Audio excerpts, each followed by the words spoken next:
નમસ્કાર વિદ્યાર્થી મિત્રો, સ્વાગત છે આપનું ગુજરાતી પાઠશાલામાં. આજે આપણે જોઈએ ધોરણ 8 ગુજરાતી વિષયમાં પાઠ 1 બજારમાં જે ચિત્રપાઠ છે એનો અભ્યાસ અને સ્વાધ્યાયનું સંપૂર્ણ સોલ્યુશન જોવાના છીએ. જોઈએ આપણે પહેલા અભ્યાસ અને પછી સ્વાધ્યાયનું સોલ્યુશન જોઈશું. પ્રશ્ન નંબર 1, નીચેના પ્રશ્નોના ઉત્તર માટે આપેલા વિકલ્પોમાંથી સાચો ઉત્તર શોધીને તેનો ક્રમ અક્ષર પ્રશ્નના સામેના ખાનામાં લખો. 1. ચિત્રમાં દર્શાવેલી બાબતોમાંથી ખરેખર કોને સૌથી વધુ મહત્વ આપવું જોઈએ?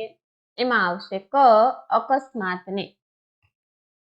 પછી આપેલું છે બીજો પ્રશ્ન, તાત્કાલિક સારવાર માટે 108 નંબરની વાન બોલાવવા માટે કયા નંબર પર ફોન કરવો જોઈએ? તો એમાં આવશે ગ. 108. પ્રશ્ન નંબર 2 છે, નીચેના પ્રશ્નોના એક વાક્યમાં ઉત્તર આપો. 1. ચિત્રમાં કયા કયા વાહનો દેખાય છે? ચિત્રમાં નીચે જણાવેલા વાહનો દેખાય છે. 1.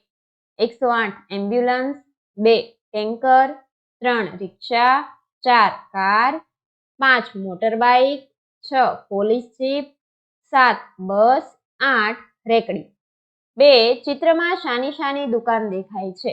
ઉત્તર, ચિત્રમાં આનંદ પ્રોવિઝન સ્ટોર, બુક સ્ટોર, સીડી કોર્નર, લેડીઝ ટેલર, ચશ્મા ઘર, નાસ્તા હાઉસ વગેરે દુકાનો દેખાય છે. 3. ચિત્રમાં કેટલા વૃક્ષો દેખાય છે? ચિત્રમાં 6 વૃક્ષો દેખાય છે. હવે આપણે જોઈએ સ્વાધ્યાયનું સોલ્યુશન. પ્રશ્ન નંબર 1 છે, ચિત્રનું અવલોકન કરી નીચેના પ્રશ્નોના ઉત્તર લખો.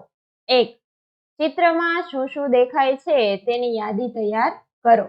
1. City mall, 2. રેકડી, 3. School bus, 4. રિક્ષા, 5. પ્રકાશ સ્કૂલ, 6. ટાવર, 7. વૃક્ષો, 8. પીઠળ complex, 9. CD corner, 10. Anand provision store, 11. Book store, 12. Ladies tailor, 13. ચશ્મા ઘર, 14. Motorbike, 15. Tanker, 16. 108 ambulance, 17. Police jeep, 18. નાસ્તા હાઉસ, 19. મંદિર, 20. Bus station, 21. ઇલેક્ટ્રિક થાંભલો, 22. બસ, 23. પોલીસ, 24. વાહનો તથા માણસોની અવર જવર અને 25. કાર. આગળ આપેલું છે ધોરણ 8માં સ્વાધ્યાયનો બીજો પ્રશ્ન, ટેન્કરની પાછળ ઉભેલી વ્યક્તિ કોને ફોન કરી રહી હશે? ટેન્કરની પાછળ ઉભેલી વ્યક્તિ પોલીસને અને એમ્બ્યુલન્સને ફોન કરી રહી હશે. 3. ચિત્રમાં દેખાતા વાહનોનો ઉપયોગ જણાવો. 1. એમ્બ્યુલન્સનો ઉપયોગ દર્દીને હોસ્પિટલ પહોંચાડવા માટે થાય છે. 2. ટેન્કરનો ઉપયોગ એક સ્થળેથી બીજા સ્થળે પાણી પહોંચાડવા માટે થાય છે.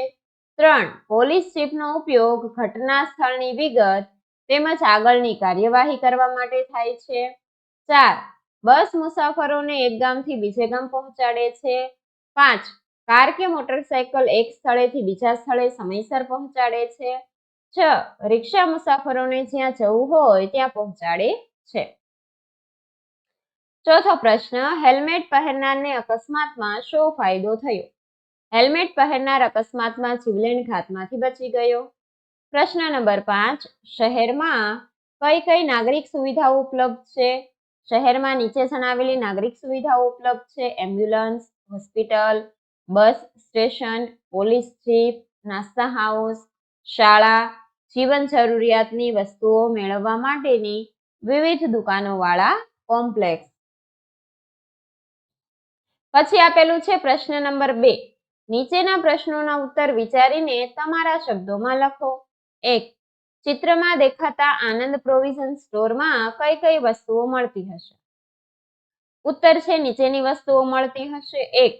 ઘઉં, ચોખા, દાળ, અનાજ વગેરે. 2. શીંગનું તેલ, તલનું તેલ, ખાદ્ય તેલ. 3. ઘી. 4. સૂકો મેવો. 5. મરચું, હળદર, ધાણા જીરું વગેરે. 6. ઘઉંનો તથા ચણાનો લોટ. 7. પાપડ, વડી. 8. નહાવાના તથા ધોવાના સાબુ પાવડર, વાસણના સાબુ પાવડર. 9. નમકીન. 10. પીપરમેન્ટ, ચોકલેટ વગેરે. 11. Hair oil. 12. ચા, કોફી, ચાનો મસાલો. 13 જીવન જરૂરિયાતની અનેક વસ્તુઓ. બીજું છે અકસ્માત સ્થળે ભેગા થયેલા લોકો શી વાતચીત કરતા હશે? અકસ્માત સ્થળે લોકો અલગ અલગ વાતો કરતા હોય છે. એક કહેશે કે બાઇક ચલાવનારે ધ્યાન રાખવું જોઈએ. બીજો કહેશે કે આવડી મોટી ટેન્કર આમ રસ્તા વચ્ચે ઊભી રાખે તો અકસ્માત થવાનો જ છે. ત્રીજો કહેશે કે બાઇક ચલાવનાર જુવાનિયા બેફામ બાઇક ચલાવશે તો અકસ્માત થયા વગર રહે જ નહીં. કોઈ કહેશે કે સારું થયું બાઇક ચલાવનારે હેલ્મેટ પહેરી હતી, નહીતર માથું ચકદાઈ જાત. ત્રીજો પ્રશ્ન, તમારા મતે કયા કારણે અકસ્માત થયો હશે? મારા મતે રસ્તે ચાલતા મુસાફરોને બચાવવા જતા અકસ્માત થયો હશે. ચોથો પ્રશ્ન, વાહન ચલાવતી વખતે કઈ કઈ સાવધાની રાખવી જોઈએ? નીચે જણાવેલી બાબતોની સાવધાની રાખવી જોઈએ. 1. અવરજવર વિસ્તારમાં ઝડપી વાહન ચલાવવું નહીં. 2. ચાલુ વાહને મોબાઈલ પર વાત કરવી નહીં. 3. ટ્રાફિકના નિયમોને અનુસરવા જોઈએ. 5 પ્રશ્ન, અકસ્માત સ્થળે 108 કેવી રીતે પહોંચી હશે? ઉત્તર, અકસ્માત સ્થળેથી કોઈ 108 ને ફોન કરીને જણાવ્યું હશે એટલે તરત જ 108 અકસ્માત સ્થળે પહોંચી હશે. 6.